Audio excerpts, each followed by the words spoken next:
Book boys. Wow, what a shit intro. Okay. It's May 7th, Yeah. and we're tackling our first Japanese book on the podcast. Yeah. Mm-hmm. Nick, what are we reading today? We're reading a book called Tsuna no Onna, which is Mm-hmm. translated to The Woman in the Dunes by an author called Kobo Abe. That's correct. And we have a guest today because the book is very difficult for us to read completely. So we're going to have a literature specialist slash bar owner. he's denying it as we speak. All right, introduce yourself. What can I do? Okay, I'm Yukimura. I graduated from Hokkaido University maybe 5 years or 6 years ago, Mhm. and I worked in engineering company, and now I I made the community with Agora. Agora is what? Agora is what? Agora is bar. Agora is bar. It's a bar. Yeah. It's Right, bar. right. It's bar. So if you're in Sapporo, there's a bar called Agora in Tsukino, which is, has a great community of smart people. Yeah. Have a look if you're in town. That's why Phil was there the other day. That's how Exactly. they met. Smart people. Yeah. Only 3 people. Yeah. So that's where I met you, and he said he really liked this book. So we thought we'll have him on as a guest Yeah. and as a Japanese specialist. Okay. Japanese specialist. Yeah, Japanese language professor. Okay. Do you want to summarize the contents? Yeah. briefly? Yeah. So, where to begin? The book starts with like it starts with like a record of like a search that's been happening of a missing person, and we don't know who the person is at the start of the book, and it's like a kind of discussion between people, like why did he leave, where did he go, what was his intentions. Yeah. And eventually, it's described at the end of the chapter that he's like declared a missing person. And then in the following chapter, in the next chapter, we are following this person's story. Mm-hmm. So he gets off the train, and he's going to search for bugs in like a coastal area of Japan. He's Mhm. looking for insects. Mm-hmm. It's just kind of described as like his hobby, Mm-hmm. Right. and he seems a bit aimless, like he's kind of doesn't really know what he wants to do. Hasn't really seemed to plan very well. But then he comes across this like village on his way to the coast, Mm-hmm. and as he walks further into the village, he's kind of trying to pass through to go to the ocean, I think, and he basically comes across this huge sand dune. And the sand slowly rises and rises and rises as he walks. Mm-hmm. And he notices that there are these huge holes in the sand Mhm. all around him. Mm-hmm. And when he looks down into them, he sees like houses. Mm. And these are all houses that are like separated from each other. They're all Mm. just like individual houses that aren't connected, Mm-hmm. which are just completely surrounded by sand. Mm-hmm. And then I think he ends up. The villagers end up making him stay for the night, don't they? Yeah. They tell him, you have to rest. Come and rest, and they let him go down into one of these holes, which is obviously a great idea. and then he's trapped essentially. Yeah.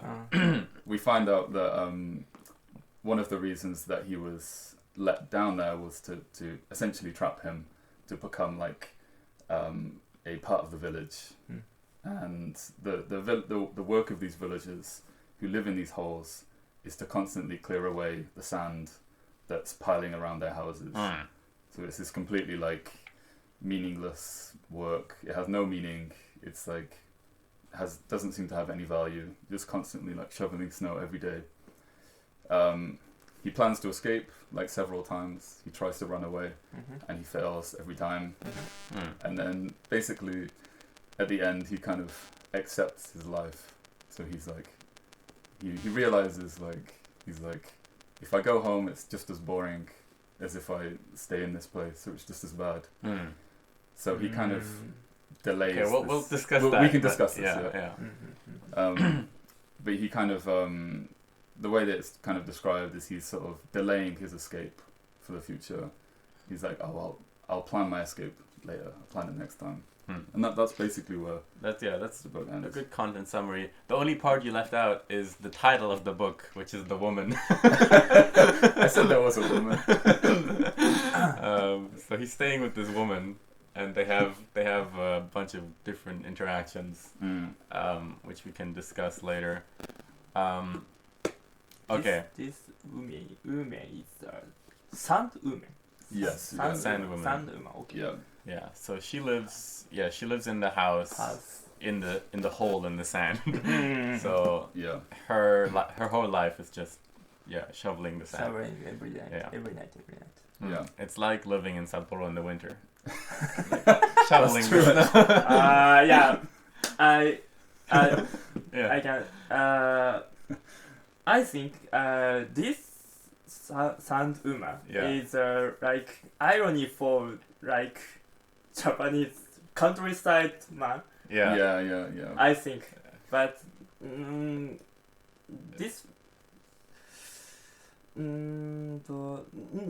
not only countryside, but also Japanese people is like bias, and so Japanese people has bias and some maybe なんだろうな困ってるところ They're worried. They're worried. worry Yeah. has like なんだろう bind that has bind maybe It binds them. yeah bind them So some kind of situation that you can escape in theory, but yeah practically you're trapped, right? so Yeah, and there's a big it's your worries, but there's also like the social element. Like they are very much like attached to the village, and the village controls their behavior. Like the village decides who can leave the holes. The village gives them the water. The village like collects the sand which they're shoveling. So it's there's also this kind of idea of like a social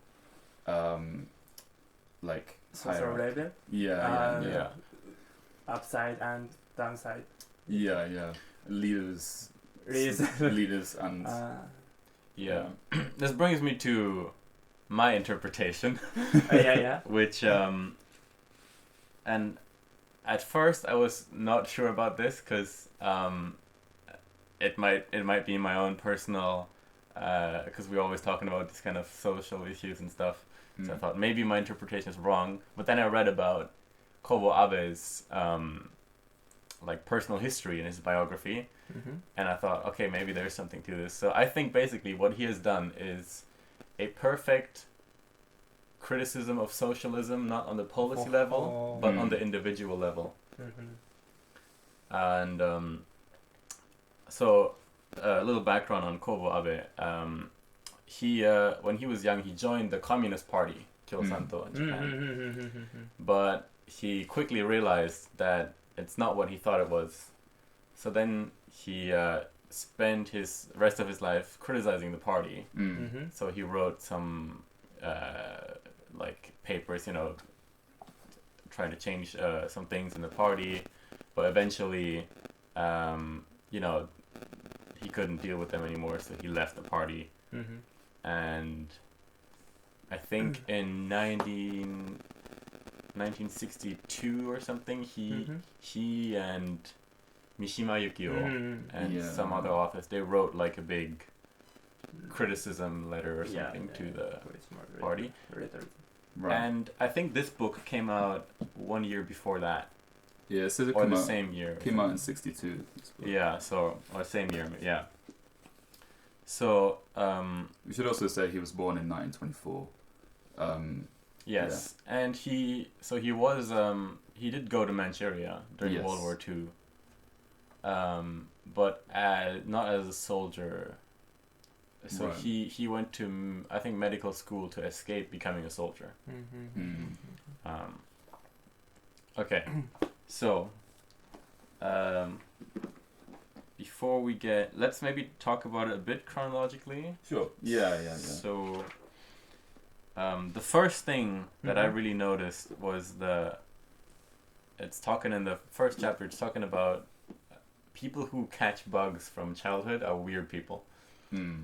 子供の時虫とか捕まえる人っておかしい人じゃないか。はははは。And Hi. Did you? Okay. Did you catch? Do you remember? Yeah. Sometimes no. Maybe my nickname. I was childhood. Maybe. Doctor Insect. Doctor Insect. So maybe. Okay. I can 共感 Yeah. Can relate. sympathize. Yeah. So okay, so we need to keep the hole away from you.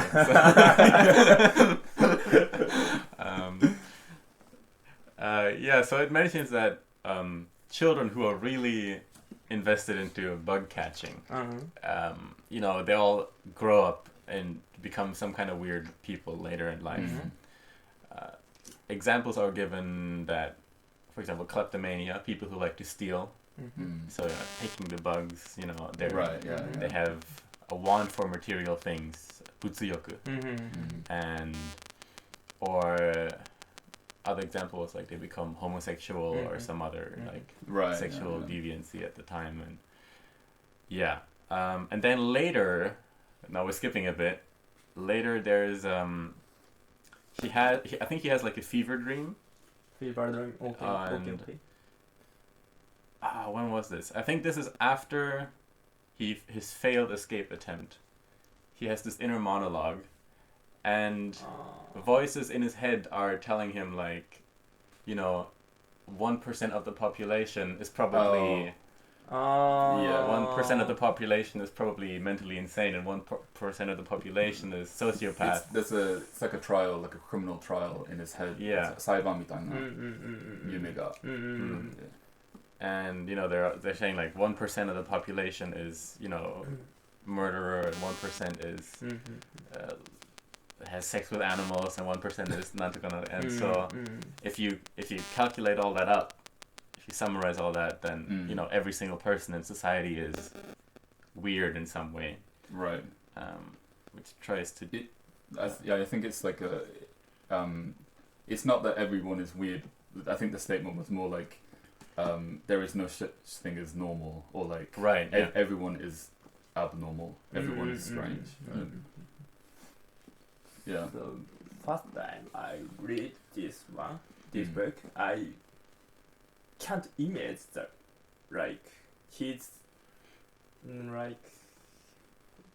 his expression.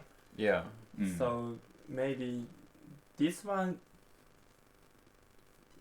this expression is maybe Japanese people.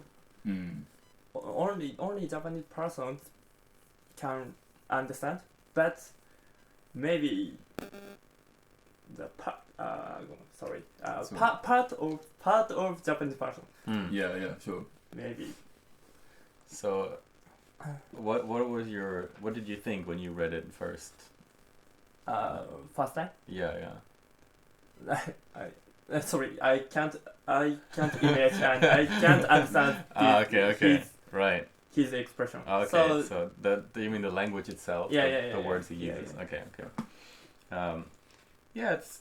I mean, I read half of it in Japanese and half in English, but it's the sentence structure is easy to follow, but there's some difficult expressions for sure. Yeah. So.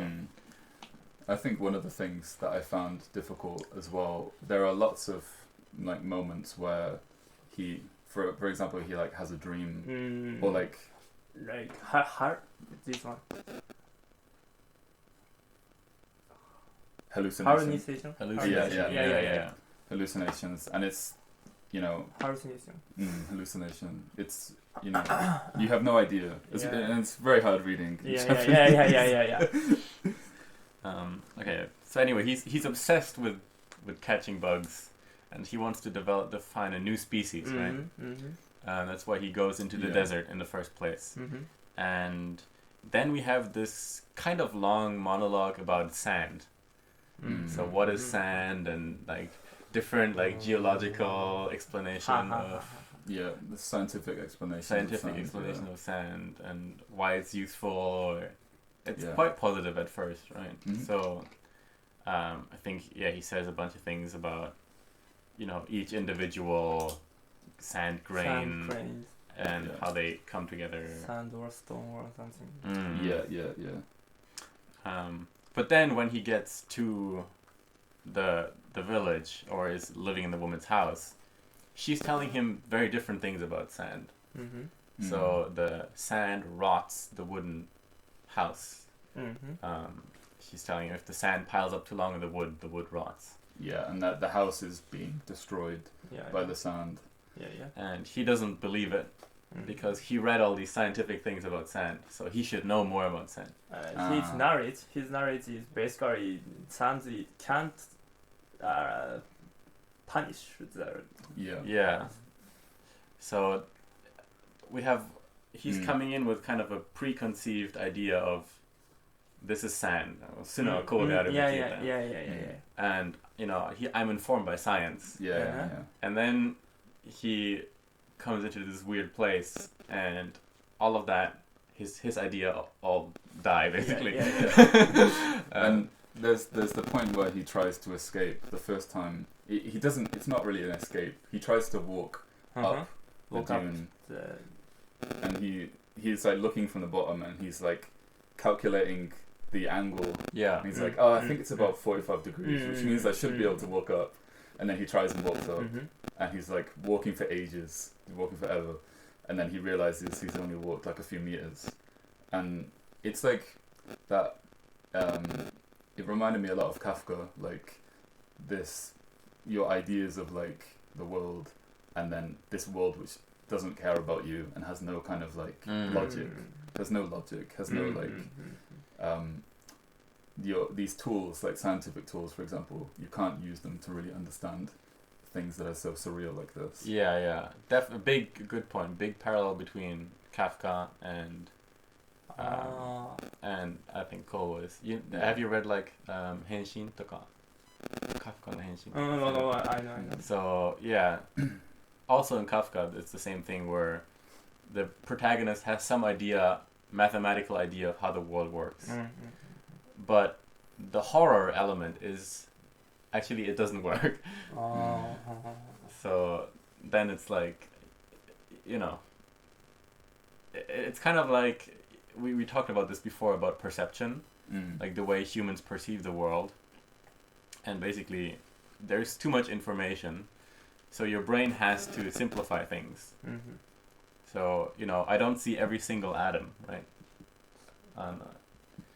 There's like, I see, for example, a cup, but actually cup has a handle and the actual cup and all the letters. And if we go deeper into the like microscopic level, there's like individual atoms and things. But our brain, it's too much information, so the brain just is like cup. And the way this is processed is functional things. So I wouldn't say this is a cup because of a certain shape, but because it has the function of holding water. So I can drink. It's the function of a cup. So basically, and this is a kind of recent discovery in science, so Abe Kobo wouldn't have known this, but basically humans perceive the world through functionality, not through some objective features of geometry. Now what happens if your preconceived notion of functionality breaks down?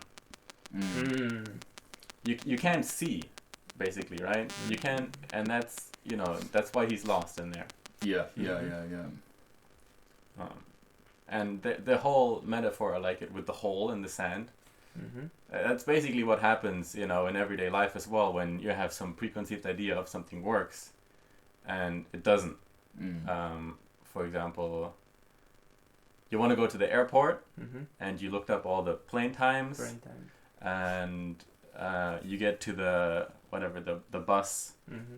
but the bus doesn't come. Mm-hmm. So now you're panicking, right? Mm-hmm. And all this route that you thought of, Mm-hmm. bus, train, plane, Mm-hmm. now you just see a big hole. Uh-huh. And it's because this idea of how you think the world works, it doesn't work. So Mm-hmm. and that's where the horror element comes in, I think. Yeah. それこそがホラーじゃない。 Mm-hmm.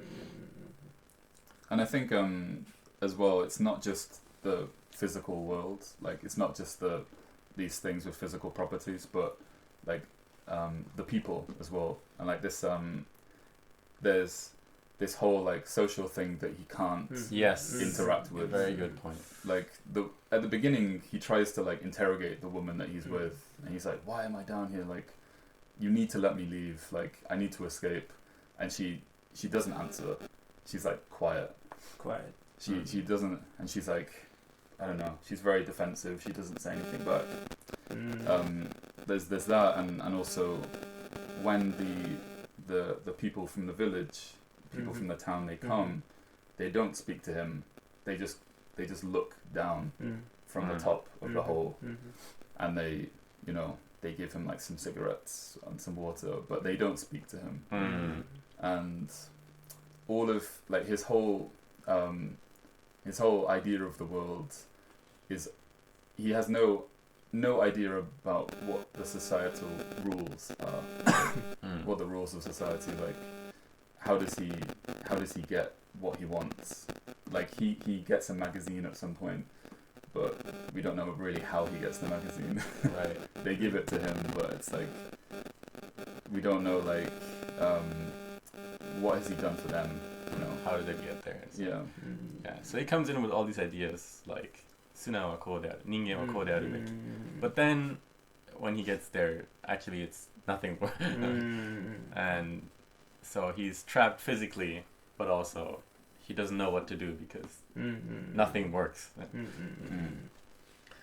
Right. Yeah. This one like my image is metaverse. The metaverse? Yeah. Maybe meaning is ちょっと近いというか。So basically metaverse means something like just only image world, but image world is like 常識は何もない。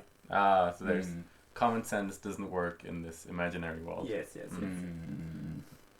Yeah. Everyone is like unreasonable. Cool. Okay, I want to talk about socialism. So, there's one part that he mentions. He asks the woman about, has anyone ever escaped?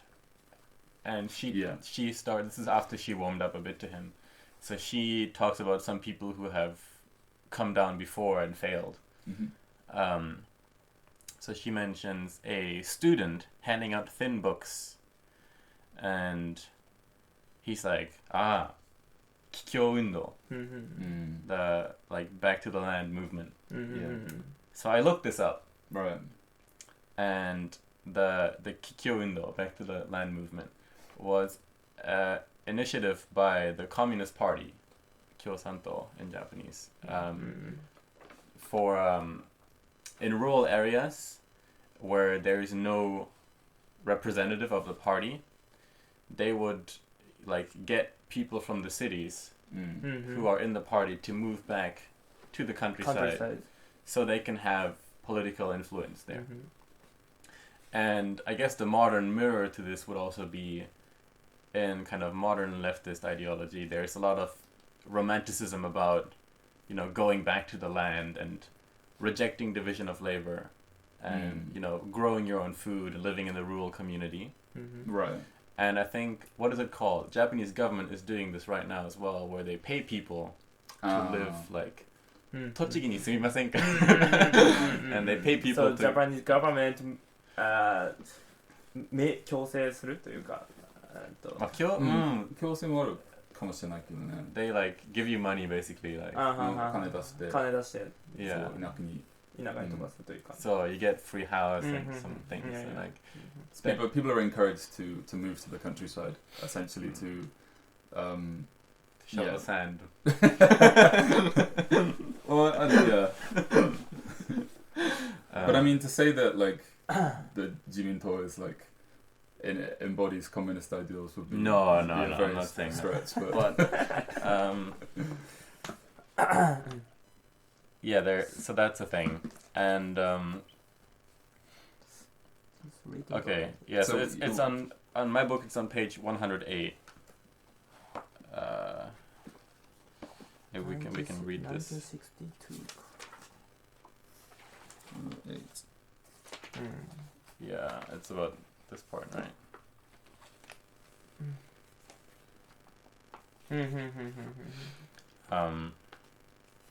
Okay. That's one thing. Keep that in mind. I want you to keep that in mind. Okay. So, there is one part I want you to read, right? On Okay. page 106. 106 1, 2, Ah, 3, not 4, the same. and then from しかし to where the fuck is wait. There's no しかしなんかないんだけど Ah, okay. So from here to 登録済み Can you read it for us? OK? Mm. In Japanese? Yes. OK. And we'll translate after. is this the student bit? From しかし Yes. しかし何もそんな面倒なことをしてもらわなくたって勝手に自分で買いに出りゃいいじゃないか。でもなかなかきつい仕事ですからとてもそんな時間はありませんしね。それに部落のためにもなっていることですから部落会の方で費用も持っていただけるんですよ。すると妥協どころか幸福の勧告だったのかもしれない。いやもっと悪いことだって考えられる。彼の存在はすでにここの日常を動かす歯車の一つとして部品台帳に登録済みなのかもしれないのだ。Okay. Okay, so this is in response to, you know, he gets cigarettes and alcohol, and so the woman and like once a week, every house where there is a man, they get cigarettes and alcohol delivered from the village co-op, the central planners in this scenario, Yeah. and he is like, well, they don't need to do that. We can just go buy our own cigarettes if we wanted to. Like, why don't we are in charge of how to spend our money?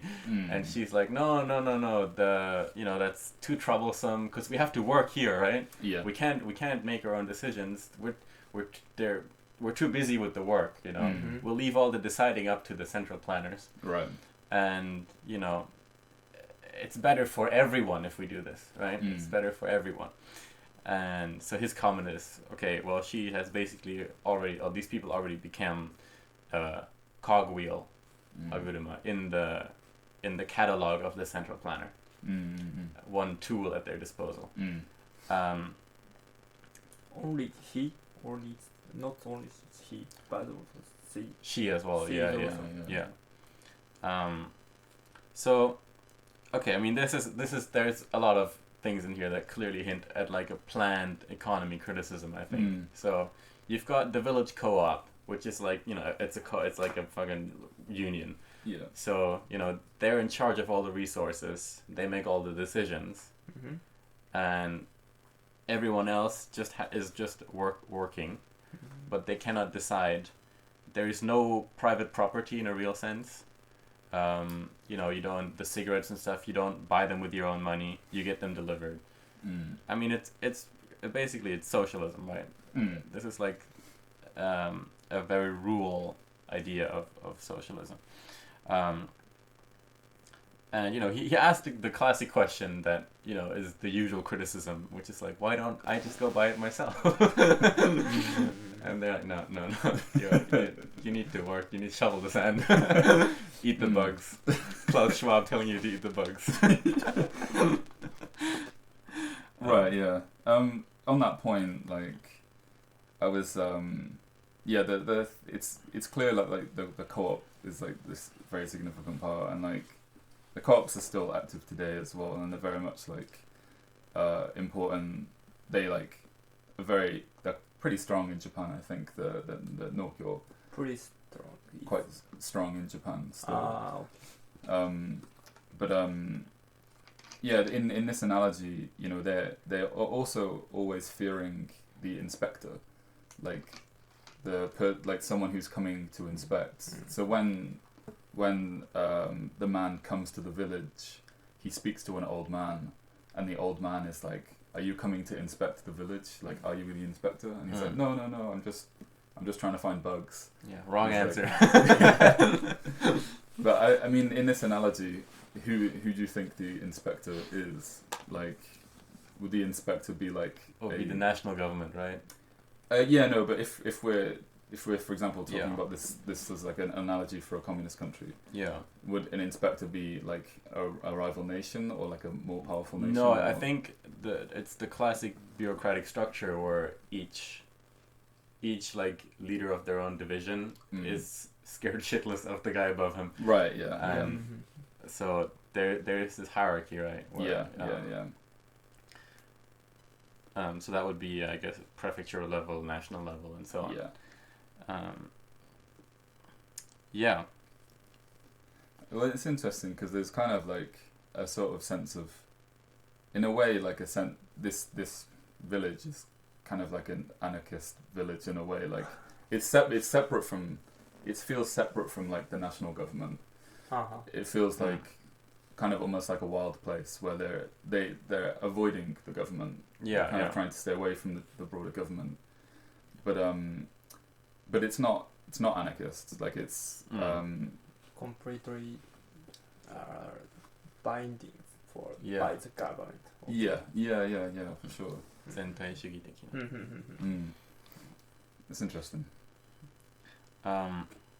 Okay, so we've had the Kikyo Undo. We had this passage about kind of planned economy.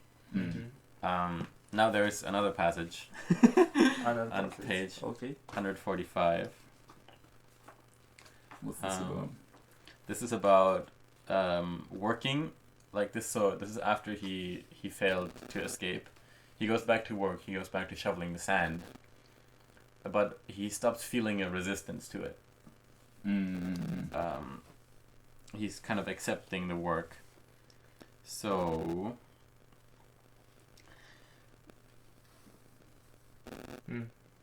Okay, so from いざ仕事 いざ仕事にかかってみると、なぜか思ったほどの抵抗は感じられないのだ。この変化の原因は一体何だったのだろう。水を断たれることへの恐怖のせいだろうか、女に対する負い目のせいだろうか、それとも労働自身の性質によるものなのだろうか。確かに労働には行き先の当てなしにでもなお逃げ去っていく時間を耐えさせる人間の拠り所のようなものがあるようだ。Okay, thank you. Yeah. So, what is he saying? What's he saying? 簡単に言う。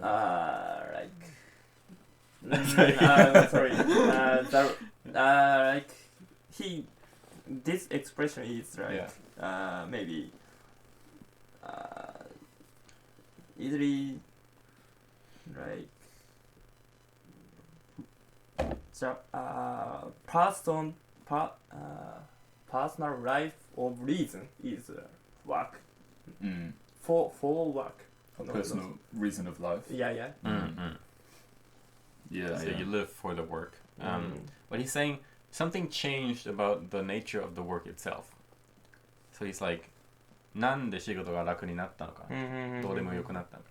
Why don't I care about Because at first he was very opposed to the work. He was like, this is like 最初に来た時めっちゃ疲れてもう嫌だ。But now he's like, right. Easy. Yeah. Very easy. Yeah, fairly easy. Yeah. And he's asking why. Is it because he's scared to get punished? Is it because the sand is coming in? But he's like, no, probably something about the nature of the work itself is different. So so I can read the translated version here as well. Go ahead. So when he actually began working, for some reason he did not resist it as much as he thought he would. What could be the cause of this change, he wondered. Was it the fear that the work could be discontinued? Was it because of his indebtedness to the woman, or something about the character of the work itself? Work seemed something fundamental for man, something which enabled him to endure the aimless flight of time. You can basically, Wonder. Okay. So I think what we find here is what I would call, and I'm going to take you on a little excursion here. Okay. What I would call the horror of unalienated labor. Okay. So, you maybe know from Marx, alienated labor. 疎外された労働. So, quick summary, Marx's claim about division of labor is that the labor becomes, in a big society, right? Everyone just do simple like task, like office work or some kind of thing. So yeah, I make this bit, you make the handle, Phil makes the Snoopy logo. Yeah. Okay. We don't make anything. We don't make a whole product ourselves. Yeah. So we so Marx says we get alienated, 疎外されるね, from the labor, and so the person gets alienated from the product, and from the labor itself, and finally from his own humanity. Now, this is in the super, bungyo, division of labor, capitalism. Division of capitalism. So bungyo, division of labor. This is in capitalism. Mm-hmm. Now, what we find here, I'd say, is the horror of unalienated labor. Right. So the immediacy of the labor is, it's so obvious. You know, he has to, if you don't shovel the sand, you get buried. So, it's like the ultimate unalienated. 疎外されてない労働だね、これは。もう極端に。So directly. So Yeah. directly. Life or death. Yes. Okay. So you have to shovel the sand, or you die. Uh-huh. Basically, you get buried. And so going back to the Kikyo Undo, back to the land movement and these kind of ideas. Everyone should grow their own food. Everyone should make their own clothes. So you あるじゃないですか. And so I think the true horror here is that in unalienated labor, in 疎外されてない労働, you cannot blame your boss. Yeah, right. Or you cannot blame. You cannot blame your boss, or you cannot blame your coworker. So, for example, in そう疎外されてない労働と疎外されている労働どっちも yeah. So, for example, in alienated labor, in 疎外されている労働, you know, people imagine office worker who is very unhappy with his job. Okay. He's like, you know, writing some stupid documents, and every day he's just like, fuck my boss, fuck this company, fuck my coworkers, fuck this stupid pen, but then he gets money and he goes home and he eats and whatever. In this system, 疎外されてない労働, so there is no boss, there is no company, so the whole sleight of hand of this local, like, communal economy is that all the blame falls on you and the scarcity of nature, which here is visualized, I think, by the sand. Right.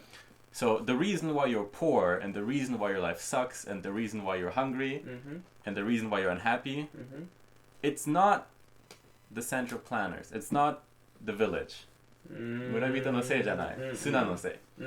It's because of nature. So environment 環境要因 So because of the sand, because of the sand. because of the and not the the person. Exactly. Not by the, yes, Not the co-op. yeah, not the not Norfolk. the okay. So we have this hugely controlling structure, which is the co-op, which, you know, 全体主義じゃないですか。They basically dictate his whole life, but all the blame, he can't really put the blame on them. It's too abstract. It all falls on the sand, and the woman thinks the same way already. Well, whenever the woman talks about any, like, why can't we not shovel the sand? Why do we have to do this or that? She's always, because of the sand, you know. The woman, not one time, says, if only the villagers would let us out. If only they wouldn't dictate our whole lives. That's not even within her periphery, right? It's always the sand is blamed. And when he escapes, なんていうの? He, like, sinks into the sand. So, he goes from running away, from like, fuck these guys behind me, I wanna get out of here, to, you know, they need to help me, the sand is killing me. This is maybe explain just for like what is the scene you're talking about? You can do it. So he finally he devises a way of escaping by using like a rope and like a grappling hook kind of thing, and he makes this elaborate escape. He eventually gets like pursued by the villagers, and he ends up being cornered but near the coast and trapped in like quicksand. So he gets to this point where he actually begins crying out for help. Whereas you know, before he's trying to evade these people, he ends up seeking their help because they're the only people around that can save him from the quicksand. So in that way, in this system, in the highly controlled, no division of labor, like microeconomy, everything, all responsibility falls on you to deal with the immediate scarcity of nature.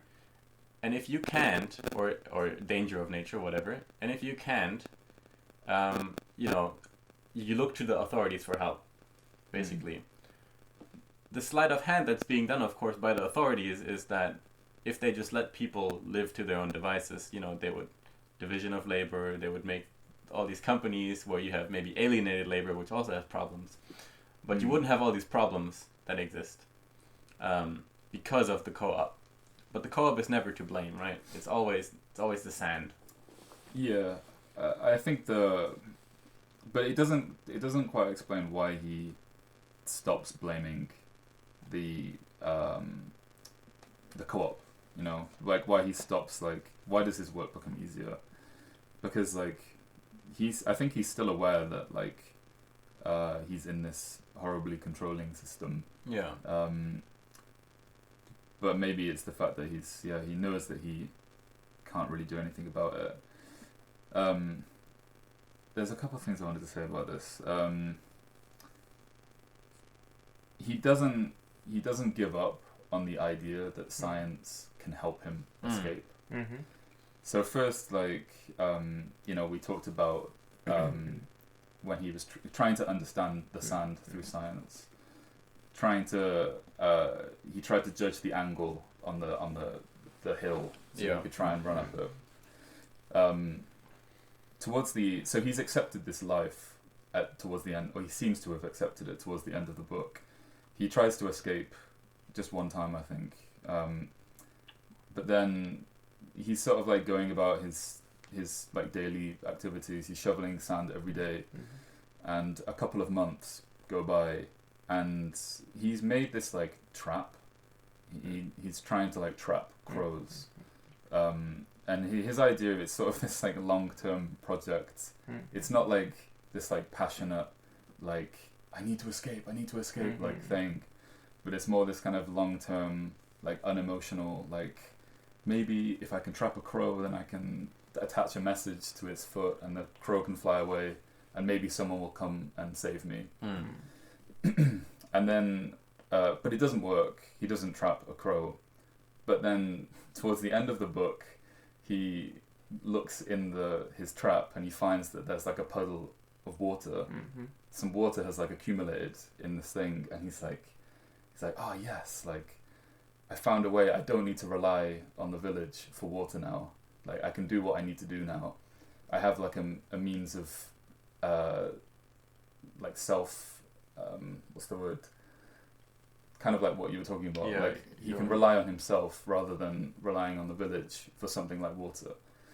So it like reignites this like idea in his head, like maybe I can escape, but he never does anything. The book ends before he does anything with that plan. But I thought it was quite interesting how like this idea of the idea of feeling you can escape, and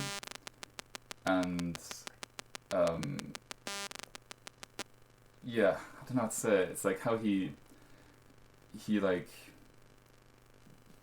it's like these sort of like nuggets, these like little bits of like information or things that can help him, but he will never use them. Like they will never actually help him escape. I guess the question is why. Maybe people are content. This is Zizek talks about this. People are content to claim their small victories, their small little protests or little revolutions, even if they don't change the system. Right. Yeah. This is him talking about the guy with the balls. Like there's this there's this modern socialist intellectual called Slavoj Žižek, and he talks about how to change the system.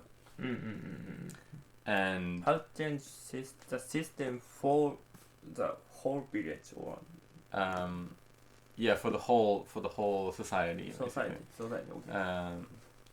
でそうこれ現代なんか哲学者の本の関係ないことなんだけど、he said so he brings an example story where what is it some government official, they like take all his stuff and I don't know if I know this one. No, you know this one.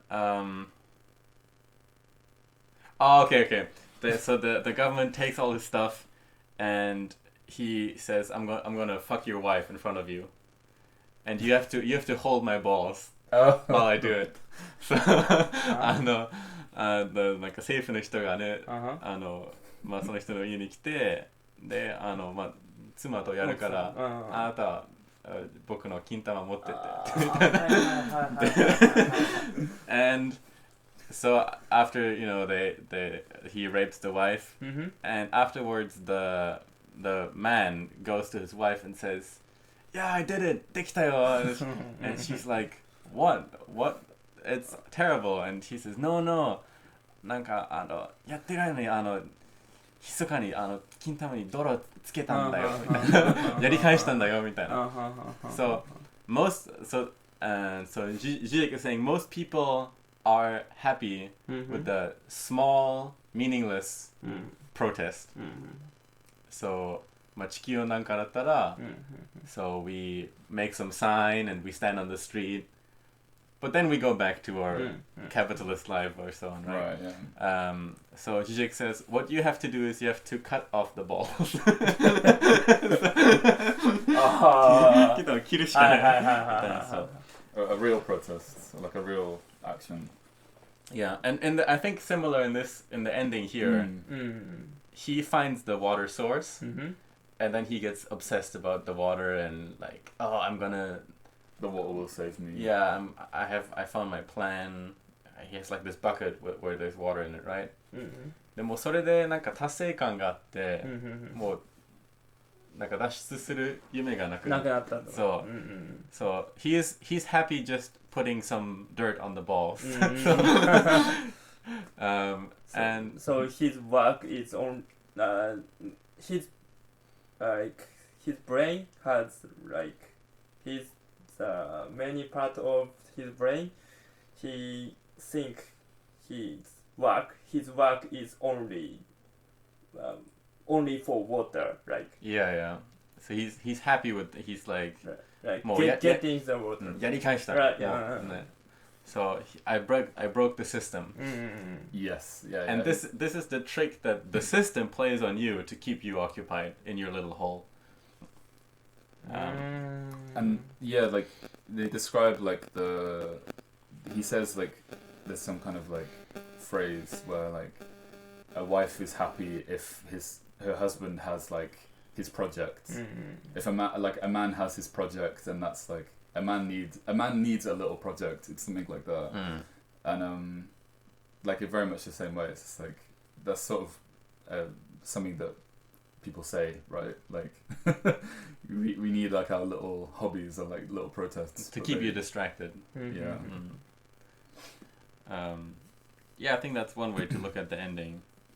Also, one thing I want to ask you guys about is there's one scene where the villagers ask, so he wants to go on a walk. Mm-hmm. 散歩したい. Oh god, yeah. And so they ask him, okay, you can go on a walk, but you have to fuck the woman in the hole and we watch from above. Yeah. And he tries to like rape her and she's, you know, trying to get... She beats the fuck out of him. Yeah. She beats. So what do you make of that? I didn't really... I mean, I could... I have some ideas about it, but I want to hear it. I mean... Do you know which part? You, the like... 上から見て、で、なんか、まあ、女をレイプするみたいなシーンがあったじゃん。それ何なのみたいな。So... Only maybe Yeah. I can... 多分、英語ではできない Yeah, から、 it's fine. なんかそのこれも多分全体的にその日本人とかだけじゃないかもしれないけど、その性であったりセックスに対する、縛りっていうのも、多分一つの皮肉として捉えていて、でその女をレイプするシーンであったりとか、そもそもその砂の女自身に、魅力だったり、その、何らかの多分、まあ、村の中にいるその女っていう立場に対して男が徐々に、まあ、のめり込むというか、まあその So at first, when he first comes, he's like basically saying that she's not very pretty. Like a haraga, and he's like she has bad skin. But over time, he gets gradually. Yeah, he gets bound to the woman as well. So. And okay, so I like this. Yeah, hiniku kana. So when they're watching from above, they're basically looking at him in a kind of satirical way, like look at you binding yourself to this hole, you moron. そうそれで上の人たちはそれを見ることをある一種の娯楽 They get some kind of pleasure from it. そうだね。のように感じている。 So it's like the simple pleasures of like village life. Like village life being like boring, and when you see something like sex or something like violence, you're like everyone's like as he's like raping her, the number of people, more people come, right? There are more tortures and stuff, and it's like that そのなんだろう、結局その人はそういうものに囚われてしまっているんじゃねえの、そこに囚われてしまったがゆえにそこの以外のリソースに割けないからtheir life is boring. And the fact that they make him do it in front of everyone, this is also again a perfect Stalinist, I think, parallel where they could have also asked him, if there was no woman, they could have asked him to parade around in a circle saying, I'm happy with my life. I like my house. This is awesome. Show to us how you love it here, how you value the goods that we gave you. And this we see this in Stalinism. I mean, perfectly reflected, in all daily life, but also court trials and But also like like labor meetings when everyone comes together and they're like, we increased productivity by 500%. And Mm. everyone's like, woohoo! Yeah. But So the sadism of the planners in the scenario is to kind of watch, people bend themselves in ways to accommodate their own system, right? Yeah. And also it's not just the act, but it's the consequence as well, because she becomes pregnant. We don't know if it's perfectly connected to that rape. Yeah. Actually, it can't be because they don't have sex, but she ends up having a child, right? Wait, you need to have sex to get pregnant? Thank you, Natta.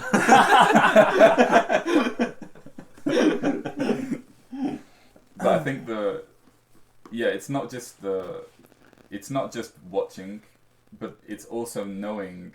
The villagers know that if she has a child, then that's one more reason why he must stay. One more reason why he is attached to this life, and it's one more reason why he has to love it.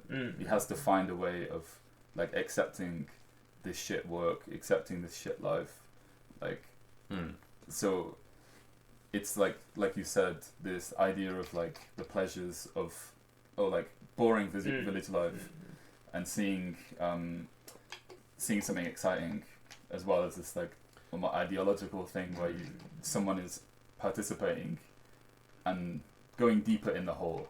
They're going deeper in the whole. Yeah. That's a good way. And he gets. But outside person もう絶対に降りない。 Yeah, true. 降りない。 The people watching, そうそうそう they don't go down. They don't go down, Only, yeah. only. Definitely watching, not. Only watching. Yeah, it's wicked. And that also is, kind of within these kind of pro-labor, pro-working class movements. George Orwell describes this, but there is definitely an antipathy from the leaders to the actual people in the whole, right?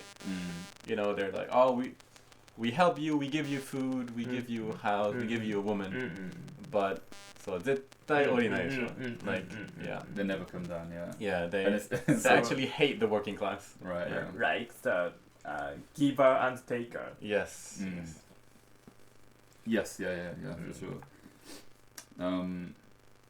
There was another thing that I was thinking about. Maybe it's changing the topic slightly, but there's this world of like bureaucracy, kamyoshigi, that he kind of talks about. It's not present in the village. There's not like this. There is some kind of like ideas of bureaucracy, but like when he talks about like I mean, the beginning of the book is a missing persons report, right? Yeah. It's like an official report from like a government, right? It's like this guy is missing, and then when he gets to the village, he's always trying to think of like, for example, like if he stays for longer than 3 days, he needs to go back to work.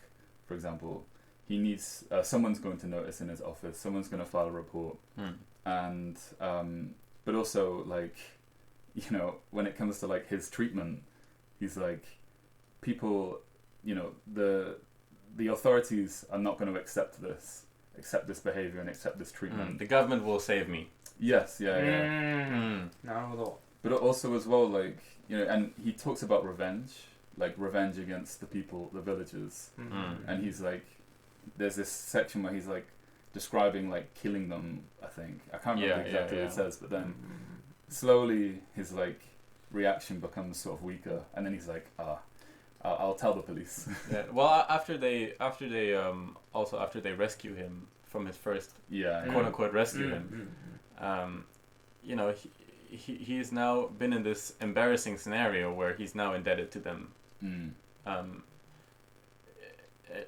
Like he describes this, but he feels like an insect to them now, right? Because it was so embarrassing, and he was like shitting and pissing himself in front of them. Like, yeah. And obviously, if someone chases you off a cliff, and then you're hanging on the cliff, and they pull you up. They didn't save you. Like they almost killed you. Yeah. But that all gets hidden. Mm. You know, the sand is to blame. It's not the planning. It's not the village. It's not the structure of the society. No. It's the sand. The sand is to blame. So I think, at least in my reading, the sand in this book is for me kind of a scapegoat for the failure of society, or if you want to go into the other interpretation of the failure of central planning, where in alienated labor, in capitalist society, you can hate your boss and hate the company and hate this and that. But in this society, it's only you and the sand. So if you fail, you're immediately responsible, and the only one you can look towards is the government, basically. So the sand is the scapegoat for the failure of the government, and there's this immediate responsible relationship all of a sudden. That obstructs all the social structures below it. Well, it hides them. Yeah, right? it hides them, exactly. Okay. So we could, for example, say an early Soviet Union, ソ連の始まりぐらいね, there was the Kulak incident, where there was a Ukrainian farming class called Kulak, and the Soviet government, they basically said these people are too wealthy. Yeah. So they took all the farms and redistributed them to poor people. But then they had a food shortage, and 6 million Ukrainians starved. It's a huge number. I mean, and it wasn't just Ukraine as well. Yeah, but but from the obviously this is a failure of central planning, but the message at the time on the ground and from the government was, we had bad harvest, right? It's the sand. It's right. The scarcity of nature is what produces these things, and that hides all of the underlying bullshit. Yeah, and I mean as well, it was like heavily controlled, right? It not just information, but people were arrested who spoke about kulakization and stuff too clearly, and there were so many political murders and arrests and stuff like that. Yeah, so it's a combination of this sort of things like information, but also more direct and violent means of trying to keep a sort of system. And I thought that was quite well reflected when the behavior of the woman and her mood, her feelings change a lot depending on the man and how he behaves. Because she, at the beginning, they kind of hate each other, or there's this horrible antagonism between them. But when he begins to accept the work, she becomes really happy. She's making dinner, and she's she's they have this she's making the bugs. But it's this sort of when I was reading it, I was thinking this feels sort of the ideal family life, this image of ideal family life where it's a husband and wife, and the husband's making dinner and she's really happy, and it's the Soviet poster with the wheat grains and the children. But actually, maybe I think out of her, he can't can't make the happy happy life. Yeah, for sure. Maybe so that inside the horse, she can't work the family life. Maybe so he can't escape from the whole.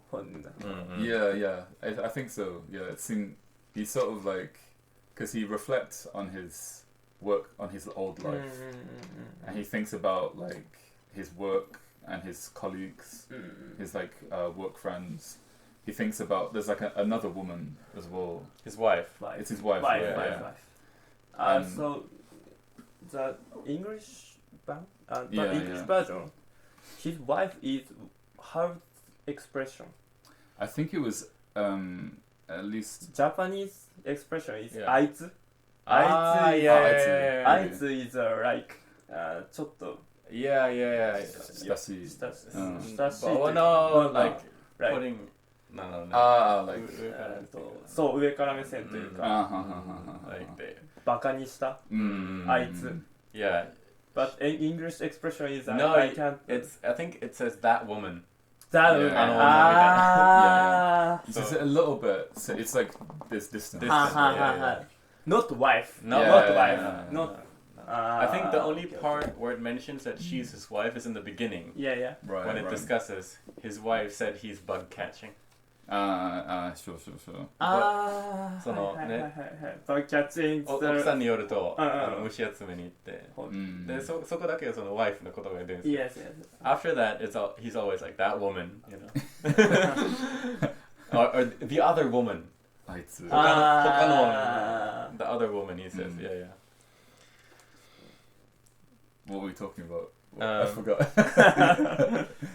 Okay, so we talked about, it was like the idea of like, yeah, which life is better? Is his old life or his new life? And like he seems to accept his, or like there are parts where he seems to accept this, now like- you're already sucking on Klaus Schwab's cock. no, I'm not. This is Eats not, the bugs. I love the bugs. but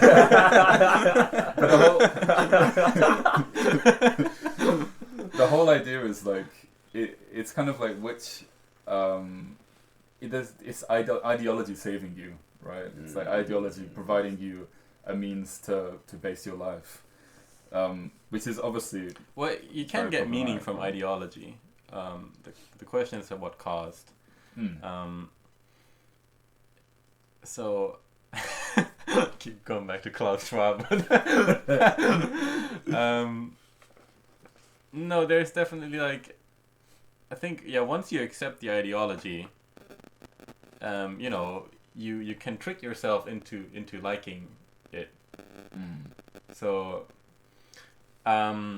we talked about all the things he gets, the cheap sake and like bad, like he describes everything as like low quality. まあそれみたいな感じで、like the food is bad and alcohol is bad and the woman is ugly, but over time, you know, he's like he like values these things more and more, and it's because, you know, he doesn't have to make any choices, and these things get provided to him from above, basically. So I had to think of なんだっけ is it 地域おこし協力隊みたいな So, you know, it's this, I think this is the organization or institution that pays people also to go like live in the countryside. さっき言ったやつ yes So like you get like $1,000 a month, yeah, and you get a house and some food, and then you just live in the country. Safety and Granted safety, sure. and then now you go live in the countryside, yeah live in the village in the hole, and you shovel your sand, and you know, basically you're happy with that. Is the idea. And we had like the shoveling him yeah. And in one class in university, I hope I don't get in trouble for this. we had a class where no, it was like 日本文化的な and we had a guest lecturer who was part of this program. So he lives in the countryside, and like him explaining his life, I perfectly felt like, you know, reading the woman's, like, you know, in the hole. It's like right. you know, no, it's good, I like it, you know, I have a house, and I have the village, and they provide me, and everyone's so nice, and we have a local community, and you know, he talks about all these like things that he gets granted and that he now has to feel grateful for. Right. But basically there's nothing outside. There's no like, this is where I want my life to go, this is my life plan, like I'm just a single dude living alone in this house in the countryside because the government pays me to. Right. Like there's no, he has no dreams basically. Kind of like the alt experience, the English language teacher thing. You know, like the ALT thing. ALT. Yeah. ALT. You know ALT? Yeah, no. Actually, I worked ALT for 1 year, No. part time. But yeah, so I mean, at least, like you often hear experiences with people. You either hear good experiences or bad experiences. Yeah. Mm-hmm. It's never like in the middle. Mm-hmm. It's either like you said, like, oh yeah, I get to live in the countryside. Mm-hmm. It's like, have you heard of this place? Like, no one's heard of the place. It's just a random place in the countryside. And it's like, yeah, I get to, teach kids English. And it's like, did you want to do that? I get to shovel sand. I get a house. Or to speak of that, like the fucking, occasionally, like friends will tell me like, oh, there's a like work, there's like a job you can do in the countryside, or like somewhere, and one of them, sometimes they're like they're advertised for foreign people, and there was one, and it was like literally shoveling. It was like, come experience the Japanese cultural activity of shoveling snow in winter. And it's like, experience Japanese culture. Come and shovel snow. Yeah, okay. I have one question. One question. Yeah. If you can get much more money, you do the ALT or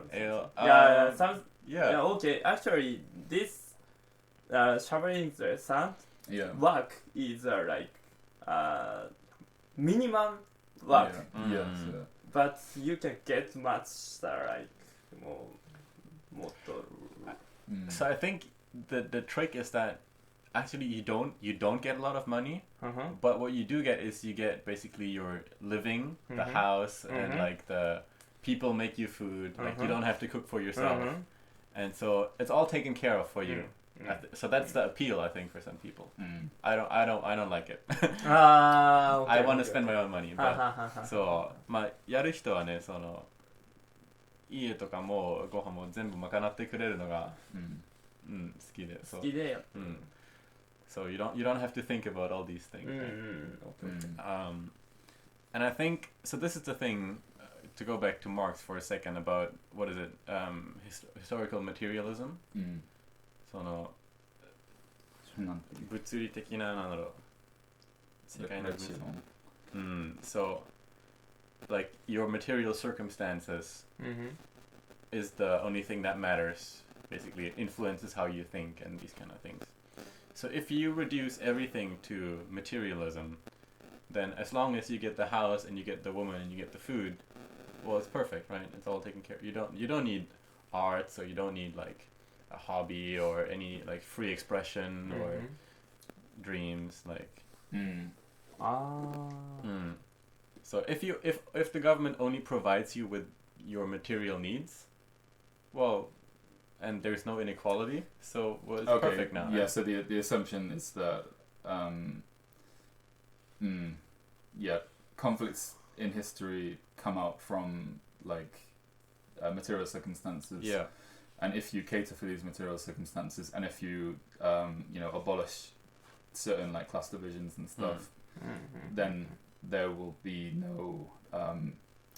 no bad history to speak of. Yeah. And the class divisions here are obscured by the literal hole in the ground that you can't see the people above you. What are they doing up there? But, right. Yeah. And also interesting. There's the watchtower. There's like a fire tower in the village, and he mentions like always being watched, right? There's like in the book there なんか誰かになんか見られる感じ。木でできてなんか塔があって消防みたいな。で常に見られてるからまあしっかりしないと。Yeah. Also very like panopticon, that kind of stuff, Yes, right? yeah. Panopticon. Yeah. なるほど。確かに。そうだね。そうだ。Hey, So, good. but because he is in the he can't see the tower. Yeah. He can see, but from the tower Yeah. can see Yeah. all of the holes, all right? of the- Yeah. And maybe that. Yeah, and the only important thing is you see the entrance. It doesn't matter what happens down the hole. Mm. The only thing they need to see is the entrance of the hole. It's the only way out. And right, so and it doesn't even matter if there's someone in the tower or not, Yeah. because as long as everyone thinks there's someone in the tower, Yeah. the effect is fulfilled. Yes. right? Panopticon. Okay. Cool. Okay. Any other interpretations or like 気づいたこととか話したいこと解釈とかあった？特にokay. Maybe. Yeah. I don't know. Maybe nothing significant. We haven't really talked that much about the insects. That そうだね。 too 虫。 much, right? 虫は話してないね。 Because there's a couple like different ways that the insects are used as like an analogy. So the first thing is, he's looking for this insect, this kind of beetle, or he sees this kind of beetle, and the beetle is doing this strange behavior, where it's like running away and then stopping and turning around to like look at him. Yeah. And he writes that like the reason that's the case is because it's trying to tempt him away from the nest, where If he was like a natural predator. Yeah, if he was an animal. So the beetle is leading him away from the beetle's babies. And then the analogy is like obviously close to what happens with him. Yeah, you with get the lost woman, in the right? dunes and Yeah, and he gets lost in the dunes. He gets fed on basically. But then we have a couple other moments as well. There is where is it? There's the spider. There's a spider at some point as well, right? So he's I can't remember when. I think this is after his first escape. Maybe he's like lying down. He's like smoking a cigarette. Yeah, he turns the lamp on, and he notices this spider comes and starts walking around the lamp. And he's like, "This is very strange behavior." And then a moth comes. He like kills the moth with his cigarette, and then the spider like jumps in and like takes the moth and kills it. And yeah, I guess that's the two main. There's two main like moments where we talk about bugs, but there's some part I think where he talks about. I don't know if it's him or whether it's the guy at the beginning of the book. Where it's like he like wants to be trapped like an insect, and I feel like there's quite this like strong idea of like the reason that he's looking for bugs is because he wants to be trapped, like he like wants that kind of like he wants to be taken. Right. Well, it talks about like そのみんな虫取りする人がみんな変人みたいな。So everyone who does the bug catching is weird social outcast. Yeah. And we have all this like things where he calls his wife that woman. So maybe he's unsatisfied with his life, right? Yeah. So yeah, he comes looking for something. Yeah. Symbolized by this insect catching. He's trying to find something. Yeah. And he wants to in a way give himself up to something, I think. But then the contrast is the hope, the trap, the crow trap that he makes. He calls it hope. I don't know what was it in Japanese? 希望っていう。希望かな。その Hope. その罠。希望。 And that's like the contrast. It's like at the beginning it's like he wants to be like taken by something, but at the end it's like he wants to escape from it. And I think maybe the realization he comes to at the end is that they're both like sides of the same coin. It's like being trapped and hoping and escaping are like in some ways some like I don't know some fundamental part of our experience. Like Make a modern social example. well, it would be like you know how we revolve between political systems, like revolve between we desire like communism and then we desire capitalism, or we desire freedom from communism. And the way that we yeah, like we desire for someone to take care of us. We want someone to take us and to provide for us, and then we hope that we can escape from that because it becomes too much. I thought that was kind of the analogy that's happening here. Yeah, that could be a thing for sure. Mm. The unsatisfaction. Yeah. Okay, have you read any other books by Kobo Abe? Not the detail of the book, but I wonder why this book ever edit from to overseas. Why was it? Yeah. I don't know. I don't know. So Well, it did win. It won like a Japanese prize, the like Yomiuri Nantika, so Nantika. Something. But I don't know. I mean, well, it's like existentialism, jitsuzanshugi. So I think this is another culture. At the time when this came out in the 60s, I think, and I've just super like 5-second Google search, but I think the original reception in the West in a lot of like leftist circles was that this is like a hopeful book almost, like because at the end he is happy with his life, he's content in the whole. So so I think many people in the West thought it's like happy ending. More 満足してないかみたいな. So maybe now of course I would say, you know, they're the same as him in the whole. But there was only one translation in English, so it was translated in like I think 1962. Translated very shortly after the book was published, but there's been no recent translations. Which is quite interesting because normally maybe その時ってまだ冷戦 1962 maybe it's Soren Cold War. Cold War. Yeah. それもある Yeah, for sure. If it's like the Cold War's still happening, I mean, there are plenty of intellectuals that were still interested. Yeah, I don't know. I would like. He has another book called Tani no Kao, the face of another, which is supposed to be quite interesting. But Tani no Kao and Suna no Onna were made into movies by a guy called Teshihagara Nantoka Hiroshi.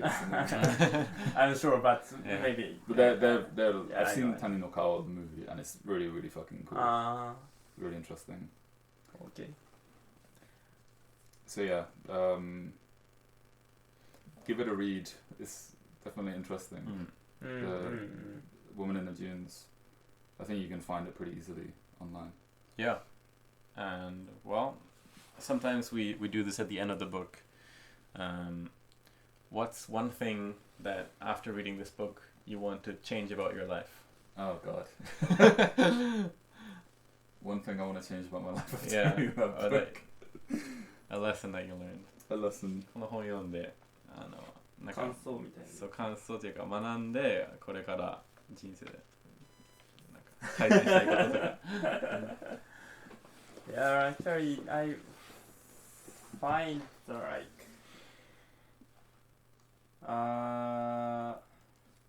maybe in the future, technology has will make the 監視社会 surveillance society. Yes. But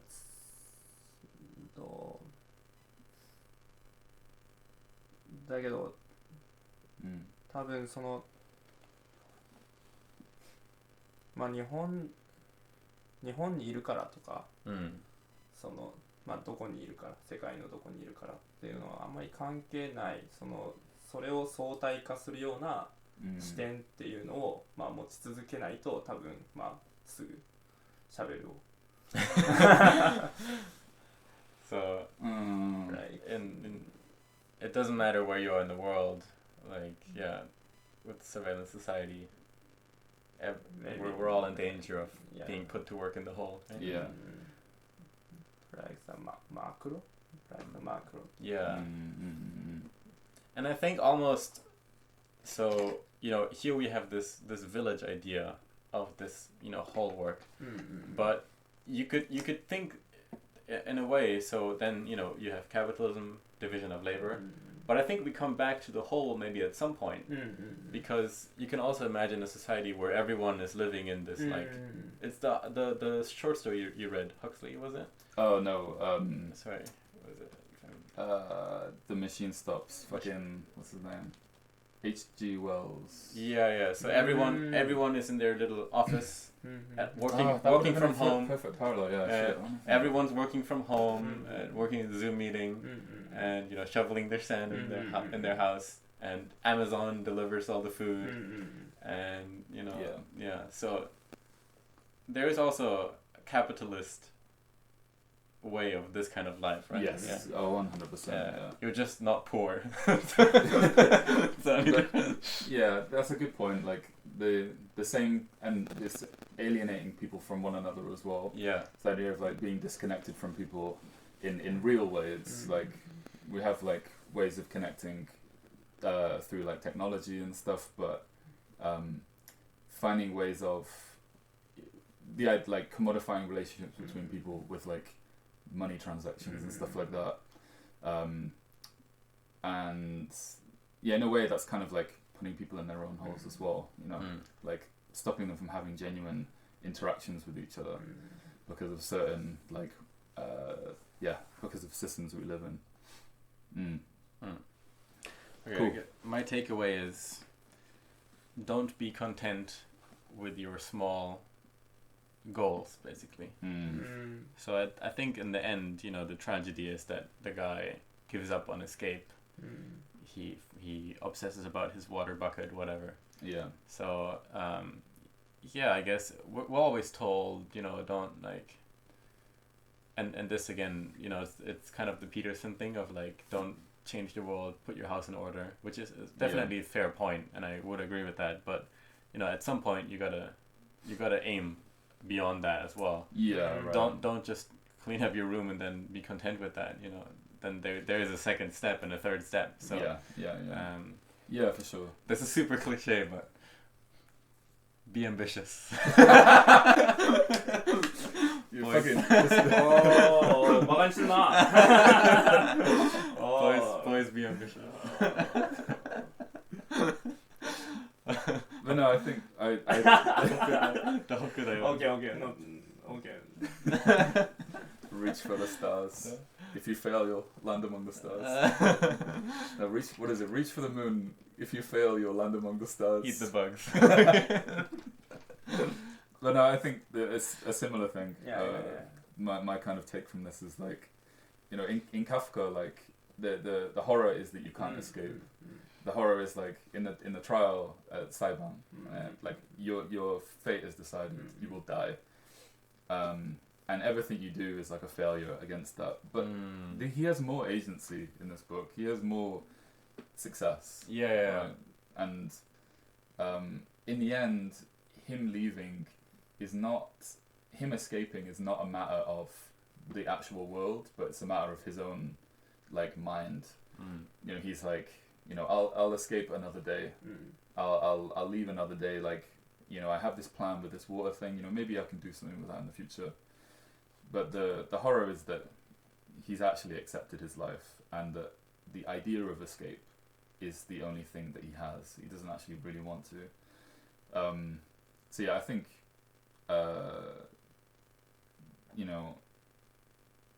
it's weird trying to find ways of like understanding the trap that you're in. Is another thing. I think we could probably take something from here, because the idea of him relying on science as a way to escape doesn't work. So, yeah, I guess one thing you can also take from this is to use your direct experience with life as a way of escaping bad situations, rather than relying on other people necessarily, or relying on your ideas about things like science and stuff like that. I guess the modern day example would be like. I don't mean like hyper individualism when I say that. I don't mean like no, fucking ignore people, but there's, I think especially in Japan, there's many people who want to quit their company job, like, but there's always something, some excuse, some small goal, like oh, I get a different boss next week, so I won't quit now, or like or I get transfer. そう転職とか、労働組合に話すからみたいな、そう。But then they never quit. They just stay the whole life with the company. So don't be content with the small victory. I think. Yeah, cool. All right, I guess we'll wrap it up there then. Yeah. Yeah. Thanks for coming.疲れちゃん.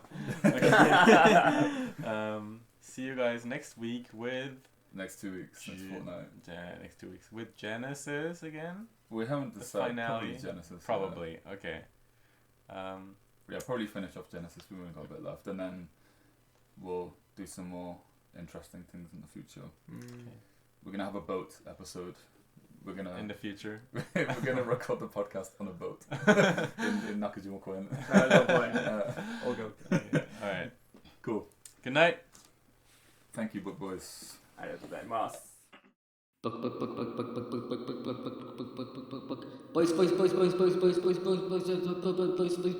Boys.